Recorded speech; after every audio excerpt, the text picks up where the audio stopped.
Outside Care First Arena, the sun is shining, nice blue skies, but inside, Glenn Consor, myself, Wes Hall, getting you ready for an exclusive Wizards season tip-off live exclusively here on YouTube. Well, WizKids, here we are. We finally made it. Regular season is upon us. We are just 24 hours away. Glenn, I can't lie to you, my brother. I'm so ready for this season to start. I am tired of speculating. I'm tired of guessing. It's time for us to talk some Wizards basketball. Your first of all, just thoughts about how the offseason has been building up to this moment for you. It's been fun. It's been fun to watch this very, very young basketball team. And it's going to be a season of opportunity for this, for not just for the players, but also for the organization to really take a good look at all the young players that they have and see the trajectory. I think that is the most important thing, is kind of setting the tone for the season, because we all know this is a young team, second youngest team in the league. We'll get to that discussion a little bit later on. But more importantly, the word opportunity, I think, is an organizational theme in general, because we're going to see a lot of different things happen this season. So you're going to see a lot of different rotations, a lot of different guys in different places that you might not expect them to be, but there's an intentionality behind it, and I think that's something we can appreciate. Earlier this month, actually, because we're still technically in October. Will Dawkins, the team GM, had a statement that he was making regarding what the fans should expect this season. Listen into it, and we'll catch up on the other side. We are going to compete this year. We're going to compete in practice. We're going to compete in games. We're going to earn the respect of our opponents, and we're going to earn the respect of the fans. And that's important to them. And defining Wizards basketball and what it looks like moving forward is an opportunity that they're embracing. It's a challenge, but it's also a huge opportunity. And with that comes a lot of competition. And I told them last year, a lot of stuff was given more than earned. This year, that can't be the case. I love there are so many different points that Wizards GM Will Dawkins made there. One about this season being about competition. What was given last year will not be given this year. Your thoughts initially about what he had to say? You know, I think what they're able to do with this team is take a look at the flexibility that they have with these players. And what I mean by flexibility, I mean they have a chance to go big, small, they could play fast, they could play slow, to really see what the players can do. Right. They're so young, and I think everyone likes the depth of this team. You know, the first regional network to cover the Wizards was a network called Home Team Sports. Oh, good callback. Their motto was the channel you cheer for. This year, this team is going to be the team you cheer for, because this team is going to play with a lot of youth, a lot of heart, and I think the fan base is going to be behind such a young team. Well, when you have a team that is fun to watch because they all get along with each other, they're all on the same mission, they enjoy playing basketball. The old phrase about, someone being a gym rat. You got a team full of these guys. All they want to do is play basketball. Right.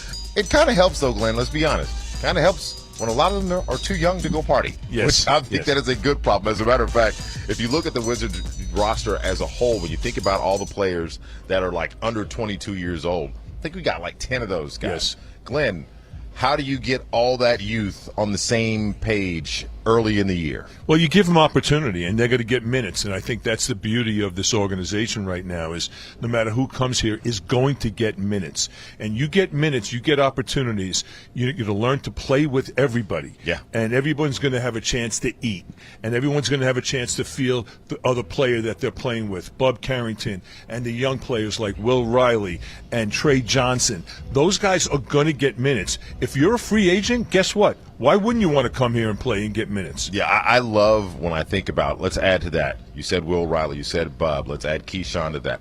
All these guys are under 22 years old.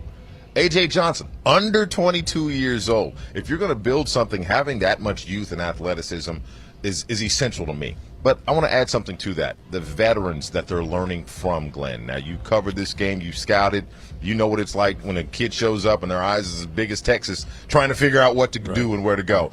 If you're going to learn from anybody, I would advise you to take a course from Chris Middleton and C.J. McCollum. Yeah, both of those guys. You talk about leaders, and they're not like cheerleader type leaders. No, not at all. These guys are a voice. They're concise with their statements. I always see Bub Carrington talking to C.J. McCollum. Yeah. Those guys are going to be in the backcourt together. The fact that he has his ear is amazing. And Chris Middleton, to me, is the ultimate leader. Guy won a chip. He won a championship. He knows how to get it done. He's very efficient with his game. He lets the game breathe. He understands how to get these young players involved. And he's a leader. Last year, when he was traded here, I saw him working on the road with Alex Sarr about footwork in the low post and by the elbow, because he is so versatile. So they could learn from the versatility of these two guys. Think about C.J. McCollum. C.J. McCollum, to me, scoring point guard. He could play multiple positions in that backcourt. Look at Chris Middleton. What is he? He's a forward, but he could play multiple positions. Those are the types of guys that you want. And think about the Wizards' young players. The Wizards' young players all have size. They could all handle the ball. They could all positionless basketball, right? They all can shoot it. They could all handle it. That's what CJ and Chris can do. Over the last 10 seasons in CJ McCollum's career, he's averaged 20 points. Average. Right. For 10 years straight. What does that tell a young player like a Bub Carrington who is going to go watch CJ and like you said, sit and talk to him about being a guard, a ball-dominant leader in the offense in this league? What does that tell you? Well, it tells you you're going to watch how he plays. And the fact that CJ McCollum won Most Improved Player. Yes. Every year CJ McCollum's been in the NBA, he's improved. That 2015, 2016 season, Most Improved Player, right? You don't think these guys are going to be picking his brains? I would. Because he knows how to get better. He knows what to work on. He knows how to take care of his body. He knows how to work on deficiencies. He's the ultimate leader for this young team. What I also appreciate about CJ, if anybody had the honor, that I call an honor, because I was sitting there talking to him in our interviews, but if you had a chance to sit down and watch that interview, what I love most about him is the cerebral nature in which he approaches life. Right. And then basketball. Everything is thought out. Everything is prepared. And it's not to the point where you're like, dude, just relax and breathe. No, he's a pro. He knows what works. He knows how to be successful. And so I appreciate him being in this locker room. When you're on the road, when things get troublesome, when things are down, you have someone who can always level set your claim. You know what else I love about him is he was the ultimate underdog. Yeah, not highly recruited out of high school. Right. Went to Lehigh and stayed 4 years. Played 4 years of college basketball. No one knew he was going to get drafted. All of a sudden, he gets drafted, and look the type of pro career he has had. So his game has always evolved into this tremendous player of working on deficiencies. Look what he's done. If you can't follow a guy like that, man, I don't know. Another thing that I appreciate about C.J. McCollum is playing with pace, knowing how to go fast, when to go slow. I asked him about this a couple of weeks ago. Here's what he had to say about being on pace. When I was younger, I was sporadic. I was wasting energy. I was over-dribbling. I was getting into crowds. I was sped up, and I started watching film. I started watching CP. I watched Mike. I watched Kobe, AI. I watched the rhythm. It's like a soundtrack. And I always tell people, it's like, what's your soundtrack? Like, I got the OJs. I got the Ohio players. I got J. Cole. I got, I have old school flair, right? But I can still get you Lil Wayne, Jay-Z, Hov, you know what I'm saying, Drake. So it's like understanding who you are as a player is really important. Like, it can't be drill music all the time. It can't be NBA Youngboy all the time. And with respect to all the rappers out there, like, you have to be able to change throughout the game. Like, you got to be able to play fast. You got to be able to play slow. You got to be able to play half court, catch and shoot off the bounce. If you do the same rhythm the entire game, the defense kind of catches on. So it's like, I got a soundtrack to my game, and as I'm playing, it's like methodical. It's like, try to lull you to sleep, and then quick burst. Then a part of it is just understanding my body. Like, I'm not going to dunk on people. Like, I got floaters, I got step backs, I got creativity. But I also played 38, 39 minutes for 80 games straight, where I'm, high usage, getting double teams. I'm leading the league in miles. So I want to preserve as much energy as possible. I've had 13 tries to get ready for a season. So it's like, my life has been an experiment in the basketball realm. So it's like, if people ask me when I want to stop playing, I'm like, when I don't want to take the test anymore, and I have all the answers to the test. So it's like, it's a blessing to be able to take care of my family. Like, I can't wait to bring my son to games, my daughter, and just kind of just explain to them, like, when you work hard and you enjoy the process, success is inevitable. I like that. He gave you the template to be successful. And again, you can just hear it from him. He's been there. He's done that. He's super confident. I want to use that as a bit of a pivot to the other veterans that are returning to this squad. So I'm thinking Marvin Bagley III, Corey Kispert, Anthony Gill. Where are you seeing them being able to work out this year? Well, I think they're all going to get minutes, and especially Corey. I think Corey is, kind of sitting there waiting for his turn to, explode and find ways to contribute. What's impressed me about Corey's game is his ability to attack the basket now. He's not just a catch-and-shoot guy. Right. He's scoring. He did it all in training camp, did it in the 2 preseason games, and he's stepping up. He's also a vocal leader on this team, which I think he's improved in that way, and I think he's really worked on his body to get strong. Welcome contact, run the floor, a lot more athletic than you might think he is. I like Corey's ability to be press and play. You put him in the game, press play, because he's ready. And that's what being a pro is about. He's coming into his 5th year in the league, so he's kind of been there, done that, and seen, obviously, different front office, different personnel, different veterans on the team. Yep. The way that Corey has just been poised as a professional, I absolutely have the utmost respect for him and Anthony Gill as well, because Anthony Gill is the kind of guy that I told you this off camera, and I've said it to AG's face. You have to have a guy like that in your locker room. No question. If one of those guys crosses your path, you go, I need you to stay here and help all of us. Anthony Gill is a mentor. Yeah. He's a coach.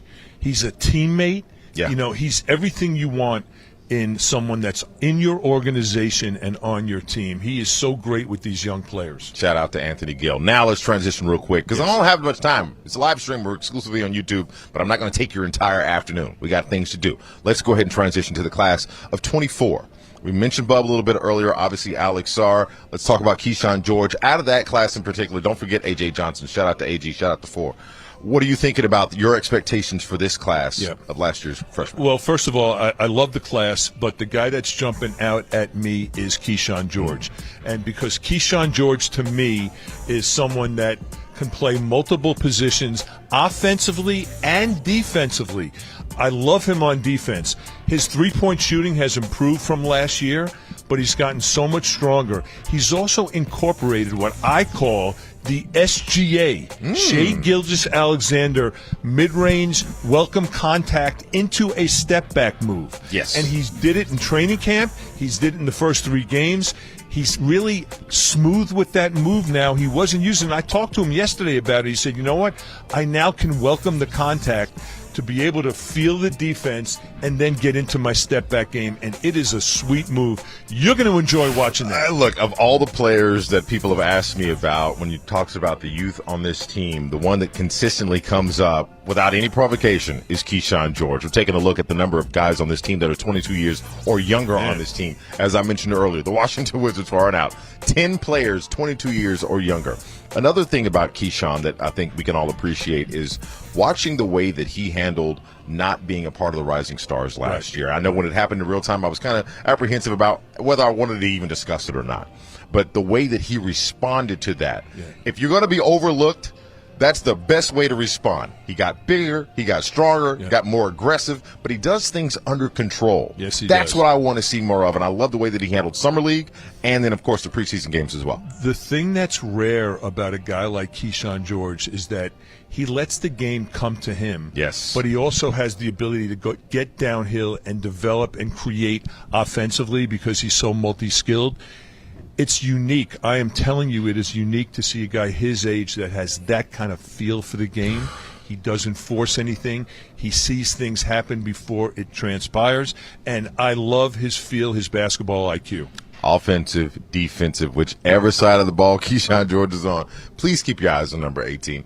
I'm just telling you right now, you want to keep your eyes on him. He's going like this. He's moving up the ladder. Another guy who's doing that, and I think this is the perfect segue to what's about to happen, is the rookie Tre Johnson. Now, we've got Bijan Todd and Chase Hughes are about to join us here in a moment. Tre, from the moment I saw him shooting ball in person, not just the stuff that he did at Texas, but when the moment I saw him in person at Combine in Chicago, can shoot the cover off the ball. He is a certified gym rat. There's gym rats and there's certified gym rats. Tre Johnson is a certified gym rat. And to that point, what we're going to do is I want to remind people about the whole thing about him and his hobbies and him getting a hobby. Yeah. Well, he needs one. Well, yeah, Lynn's right. Check it out. I saw an interview where you said you kind of don't have many off-court hobbies. You're just like all hoop. Yeah. Is that legit? Can you kind of expand on that? No, that's really what it is, though. It's not much to explain. It's everything I'm doing is basketball related. I know I talk about guys being serious craftsmen, but like this dude is a hooper. He's in the gym. He takes it seriously. He doesn't have a lot of hobbies. Like, we're trying to develop other hobbies outside of basketball. A young fella from Texas, I was telling him, it's like, I was like, what do you do besides play basketball? And I had to envision like what it was like when I was 19. You know, I was still in college, but in the NBA. And he was like, I just sleep. And I was like, bro, you gotta like find something else. Like, you don't play video games? He's like, no. He's like, all I do is hoop. And I was like, that's great, and like that's important. And that's the type of mentality you gotta have. But I was like, you need an escape. Like, I was like, this is about to be 82 games, practice every day. You're only off once every 6 days. We're gonna be in new cities every night. We're gonna be landing. I was like, you're gonna need like something to do on that off day. That's not basketball. Yeah, at some point, I don't feel like I'm at that point yet. But I do get what he's talking about. Cause it is work. It's not what it used to be. Not just you can come to and do it as fun. It is your job now, so your job can get stressful. So if this was what you were using to relieve that stress, it's gonna be kind of hard. But I never thought of it as stressful. Working out with him, I'll just say how locked in he is. Like, when he starts working out, he's warm and he's locked in from the start. Like, there's no that's all he thinks about. And every single rep, it's to the max. Like, there's no taking it half a step. Every shot, every rep is game-like, and he's locked in every single minute of the workout. I think it's just funny. Like, I try to envision like when I was 20. Like, what was I doing after practice? It's like now, like my life is planned out. Like, I got stuff to do, but when I was 20, it was like, I want to play 2K, like 3-hour nap. Like, what am I going to do? And then it's like 5 o'clock. I go back to the gym, I guess. But that's been an interesting, just conversations of like, how do you structure your day when you're 20 and you just by yourself? Not there yet. Working on it. Working on it. Thank you. Tre Johnson working on finding a hobby. I guess right now we can declare it as his hobby is thinking about basketball because he already plays basketball. Just go home and thinking about it more. Yes, Wes Hall, Glenn Consor, Chase Hughes, and Bijan Todd here on the desk for our Wizards season tip-off live exclusively here on YouTube. Chase, I know there's a little more to that story than meets the eye. If you don't mind unpacking that, sir. Yeah, it's amazing how that's really taken on a life of its own and become a narrative of this early stage of his career.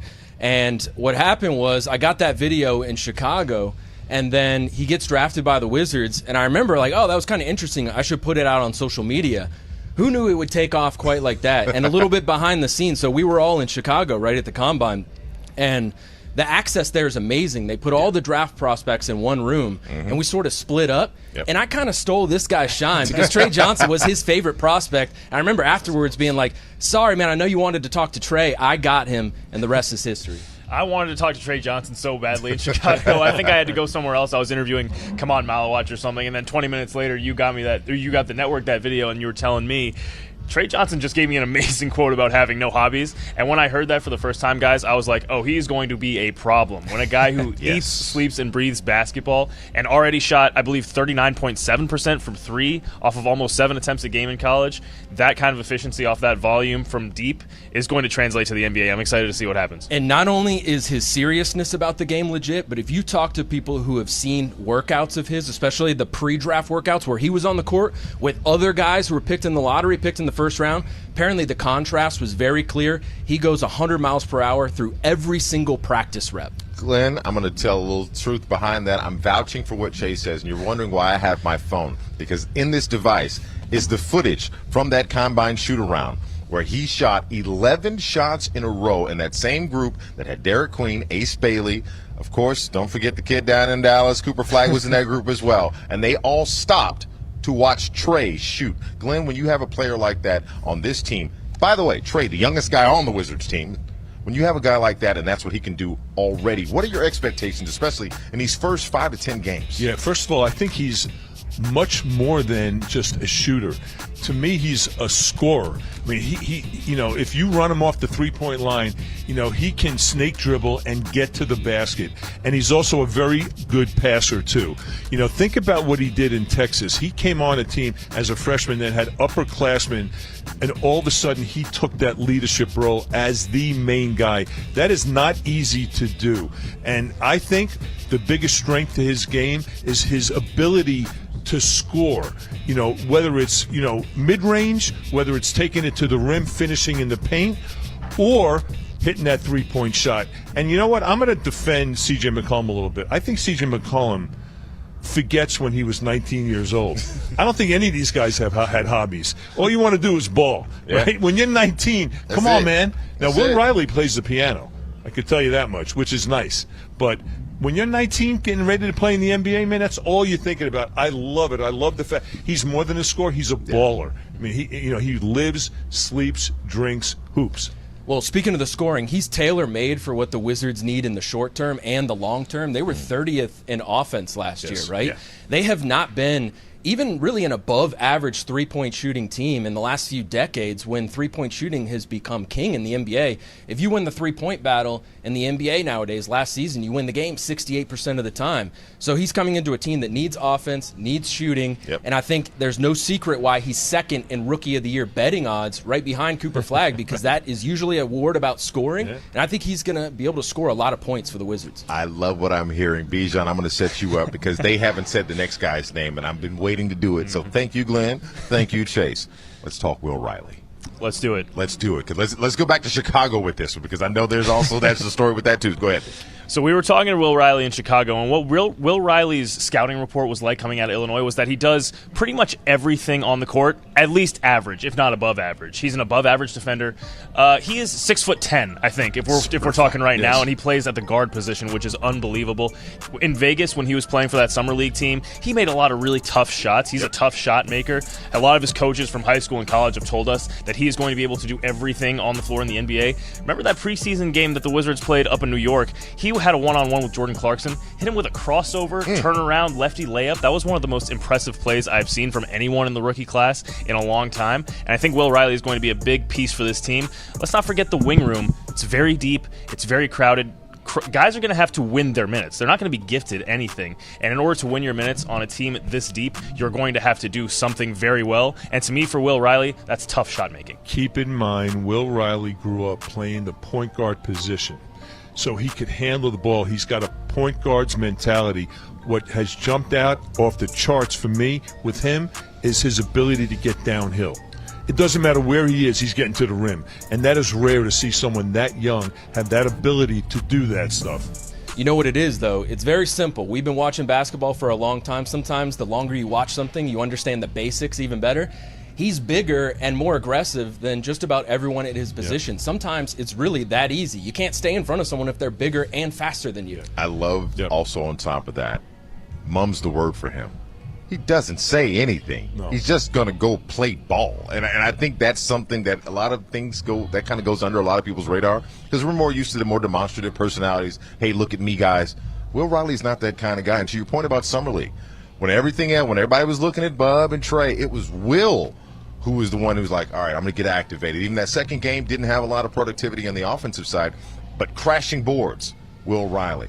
Defending, Will Riley. That's the guy that really just continues to make you go, wow, this guy's pretty nice. You know what's impressed me about him is, and it's going to be fun for all of us to watch him, the progress of this young man is going to be, I love how locked in he is. I mean, he is locked in and focused. Now, we all know that it's going to be this type of year for all these young players. He's going to have good days and bad days.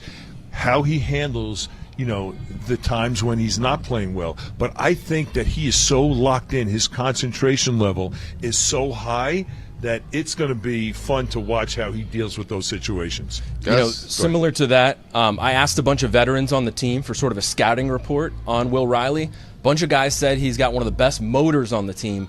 C.J. McCollum broke it down very detailed for me. He said that this guy has an advanced instinct as a cutter. It reminds him of a European player. Yep. McCollum's been around a long time. He also said, watch this, it's really interesting, his pivot foot. When he gets into the paint and he's got a defender right on him, he can use his pivot foot like a veteran player. And I thought that was really interesting because I hadn't noticed that, but once McCollum told me that, I started to see it in the preseason games. Guys, we don't have too much time left here on this stream, so I'm going to play a little game with each of you. You didn't know this was coming. That's why I'm trying to producing in real time. I'm going to give you a player's name. One person's going to give me one thing to notice or look forward to this player this season, all right? So I know you guys know the whole roster. I'm going to start with you, Bijan. Let's start with a guy who was a part of the class of 25. We haven't mentioned him yet, Jamir Watkins. What can fans expect about Jamir? Defense and effort. When he came out of Florida State, he was already an above-average defender. Remember in Las Vegas, he played a game and set the Las Vegas Summer League record for steals in a game. I believe it was 8 unofficially. He gets everywhere on defense, and that is going to be the thing that sets Jamir Watkins apart from the rest of this wing room because of the fact that he's on a two-way deal. He's going to be spending a lot of time in Capital City with the Go-Go. He will be getting call-ups to the Wizards, but how can he stay up is via his defense and getting after it on the defensive end, and that's what's going to set him apart. Well played. Now, Chase Alexar. His scoring around the rim. It was a big point of emphasis for him this offseason. We saw him take a lot of three-pointers last year. I think he can develop into a good three-point shooter. But look, he's 7 feet tall. He's got a 38-inch vertical leap. The easiest points for him are around the basket. He understands that now, so look for that this year. All right, Glenn, you're up. Cam Whitmore. Cam Whitmore, man, is he explosive. He just looks different. He looks different than any player that is on the Wizards, maybe with the exception of CJ and Chris. He is built like a fullback, and he is explosive and could score. I love his three-point shooting ability. He's one of these guys that's going to be able to change the nature of a game with his explosiveness. He could win games for the Wizards because he's such a prolific scorer, his ability to get in the paint. And I want to see that also translate into his defense because I think he could be, with his body, like a Marcus Smart type defender. Absolutely. I believe the exact quote from Justin Champagnie on Cam Whitmore was stupid athletic. Stupid so athletic. that's something that I'm going to keep an eye on. Crazy athletic. And also, We've heard not normal. Right. I think Bub Carrington said when Cam Whitmore's in transition, nobody's stepping to him. You're not going to get between him and the basket. Move. Make a business decision and get out of the way. A.J. Johnson. Explosiveness and twitch ability. If that's, I don't know if that's in the dictionary, but that's I'll something make it I'm one reading today. about right now. It's in the. All right, we'll pull it up. It's a real word, but he's an explosive athlete. He also is very good, according to Brian Keefe, at getting past his first defender. I actually just asked Brian Keefe about that yesterday. I said, how is AJ at getting past his first defender at the point of attack? Brian Keefe said, he's improved since last year. And if that's a guy who can get you into the paint and get paint touches, because this is going to be very important for this team this year, is kicking it out to open shooters by getting into the paint. AJ Johnson doing that will make this team better by leaps and bounds, especially because he's going to create a lot of open opportunities for his teammates. Chase, you're up. Justin Champagnie.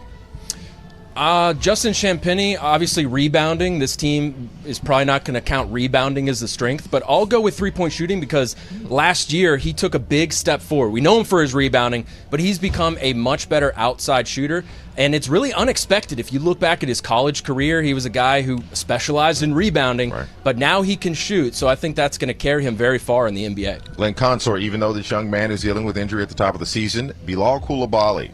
Different, unique situation. He's a tweener. He's not the class of 24, 25, but he is definitely a veteran. Yeah, well, we know what Bilal can do defensively. He's an elite defender that can defend multiple positions, and, that is what I'm excited about in his game. I want to see improvement offensively. I want to see him shoot the ball better. I think when he gets healthy, he's going to show all that. I like the sound of that. Now, guys, if you didn't know, I did a little TV thing and bought some time because I want to promote the Off the Bench podcast. So, shameless plug.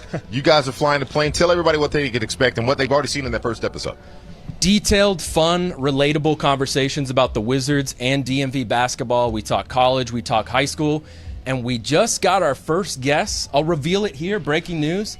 God Shamgod, a guy who is that's a great New York City legend, but played in the first ever Wizards game. We also got an interview with Corey Kispert, and I'll let you tell them who the third guest is going to be. Hey, the third guest, we don't know exactly what day we're going to get him, but hopefully it's going to be by Halloween.